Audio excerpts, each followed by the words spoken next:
Welcome to Prince George's County in the suburbs of Washington, D.C. This is a black county, 65% black. It's been that way for a long time, and it's growing. Prince George's County was founded on the proposition that black people are relentless victims of relentless white racism, so they needed their own place to live, especially black people from Washington, D.C., who worked in the federal government. So instead of taking a chance in Southeast Washington, D.C., a dark and dangerous chocolate neighborhood, they said, let's start afresh in Prince George's County. That's what Prince George's County is all about. Whatever the theory, whatever the experiment, Prince George's County is also a place with crime, black crime and violence wildly out of proportion. It's a place where black crime is excused, tolerated, ignored, denied, condoned, excused, encouraged, even lied about.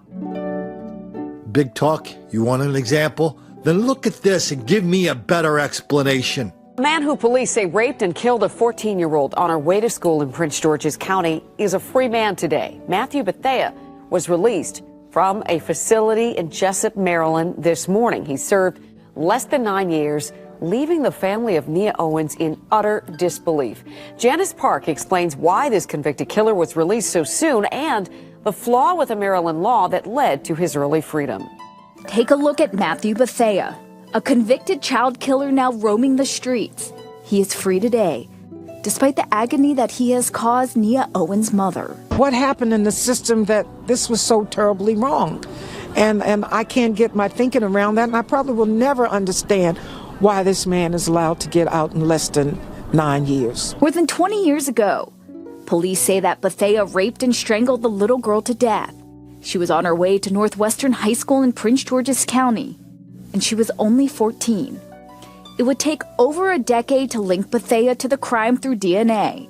At the time of his conviction in 2010, he struck a deal where he took a plea for second-degree murder, but would have his sex offense thrown out despite damning DNA evidence.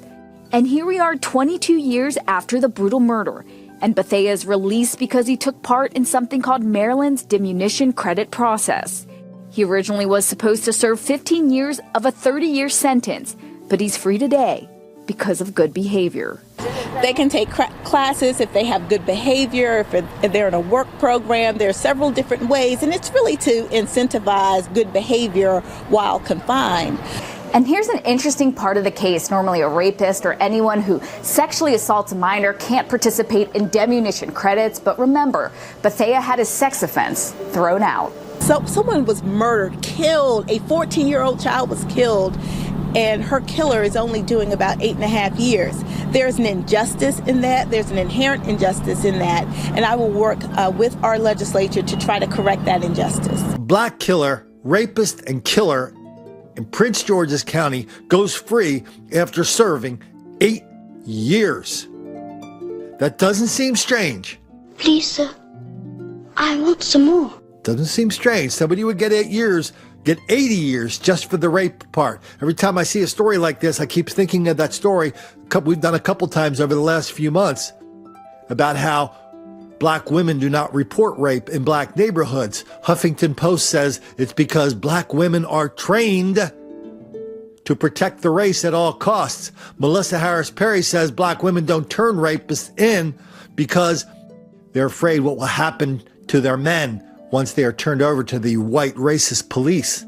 And now we have a rapist that walks free for 10 years before he is finally caught with DNA. And once we catch him, we just let him go.